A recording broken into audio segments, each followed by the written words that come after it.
అయితే ఈ క్రియేటివిటీ అంతా మేడం గారిదా సార్? అవును, ఈ యాడ్స్కి ఐడియా తనదే. వాటిలో ఉన్న కొటేషన్స్ తను రాసినవే. నిజంగా చాలా క్రియేటివ్గా ఉన్నాయి sir. Thank you very much. అర్జెంటుగా వీటిని హోర్డింగ్స్ మీదకి ఎక్కించాలి. ప్రింటింగ్ స్టార్ట్ చేసేయండి. తప్పకుండా సార్, నేను బయలుదేరతాను. వెంటనే పని స్టార్ట్ చేయండి.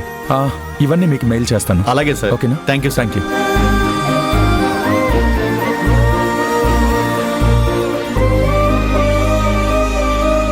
తారక్, నువ్వు నీలవేణి క్రియేట్ చేసిన ఈ డిజైన్ ఖచ్చితంగా జనాల్ని తాకే విధంగా ఉంటుంది. అంతకంటే ముందు ఆంటీ ఈగోని కూడా బాగా టచ్ చేసేలా ఉన్నాయి. ఏమంటావు? Why not? అది ఖచ్చితంగా జరుగుతుంది. ఆంటీ ఏమో నీలవేణిని కోడలుగానే అంగీకరించడం లేదు. అలాంటిది తనే నా భార్య, తనే నాలో సగం అన్నట్టు ఈ యాడ్ ద్వారా నువ్వు ఊరందరికీ చూపిస్తున్నట్టు అవుతుంది. అంతే కదా? అవునరా, నాకు కావాల్సింది అదే. ఈ కాన్సెప్ట్ పాస్ అయితే నీలవేణి ఈ కంపెనీకి పర్మనెంట్గా సీఈఓగా మారుతుంది. నీలవేణిని పర్మనెంట్ సీఈఓగా మార్చడం ఒక్కటే నా టార్గెట్ కాదు. నా ఇంట్లో కూడా అందరూ నీలవేణిని ఆ ఇంటి కోడలిగా యాక్సెప్ట్ చేయాలి. ముఖ్యంగా మీ మేడం కాదంబరి గారు. ఆ విషయంలో కూడా నువ్వు ఖచ్చితంగా పాస్ అయిపోతావు. ఆంటీ నీలవేణిని కోడలిగా ఒప్పుకోక తప్పదనిపిస్తోంది. ఆవిడ గారి మనసు, మైండ్ అంత త్వరగా మారేవి కాదురా. తన ఇంట్లో పని మనిషిగా ఉండాల్సిన మనిషి కోడలి స్థానంలో ఉందనే విషయాన్ని ఇప్పటి వరకు ఆవిడ తట్టుకోలేకపోతుంది. ఇప్పుడు ఈ కంపెనీకి సీఈఓ అవుతుందంటే ఇంకా లోపల తెగ రగిలిపోతుంది. ఇక ఈ యాడ్స్ హోర్డింగ్స్ మీదకి వెళ్ళాయంటే కళ్ళల్లో నిప్పులు పోసుకుంటుంది. ఇలాంటి పరిస్థితుల్లో నీలవేణిని కోడలిగా ఆంటీ ఒప్పుకుంటుందంటావా? ఒప్పుకునేలా చేయాలి.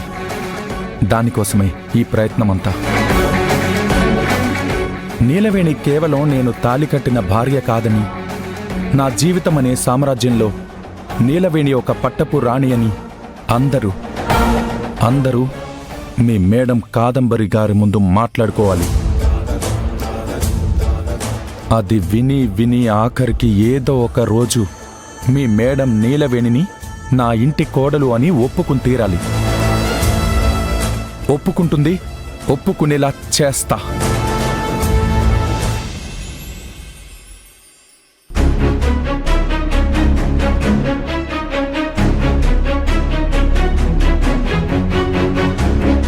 కాదంబరి మ్యామ్, మన న్యూ ప్రొడక్ట్స్ని మార్కెట్లో దించడానికి ఎవరో యాడ్ ఫిల్మ్ మేకర్ని రప్పిస్తా అన్నారుగా, ఆయన వచ్చారా? He's on the way. వస్తున్నారు. మీరు ప్రత్యేకంగా పిలిపిస్తున్నారు అంటే అతను నిజంగానే పెద్ద యాడ్ ఫిల్మ్ మేకర్ అయి ఉంటాడు. అఫ్కోర్స్, ఆ నీలవేణిని తారక్ని ఓడించడానికి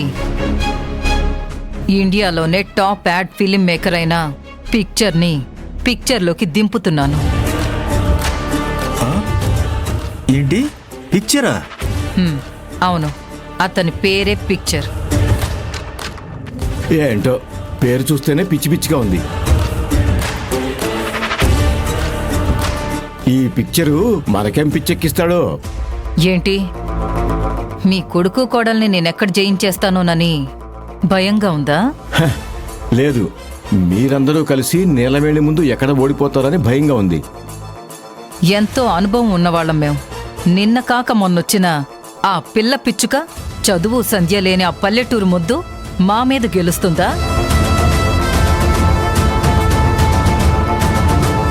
దానికంత సీన్ లేదు. మిమ్మల్ని ఆల్రెడీ గెలవడానికి తారక్ నీలవేణి ఏదో పెద్ద ప్లాన్ వేసుంటారు. అది మీకు అర్థం కావటం లేదు. మేడం, ఇంకా ఫిల్మ్ మేకర్ రావడం లేదేంటి? అదిగో వచ్చేశారు. Hi mister picture, how are you?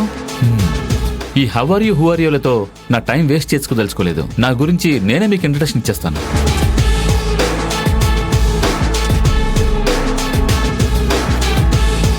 Hello, my name is picture.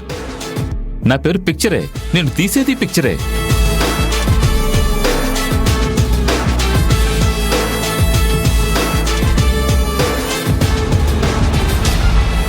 నిజానికి నా పేరు పెద్దగా పరిచయం చేయాల్సిన అవసరం ఏం లేదు. అలాగే నేను చేసే పని కూడా అందరికీ తెలుసు.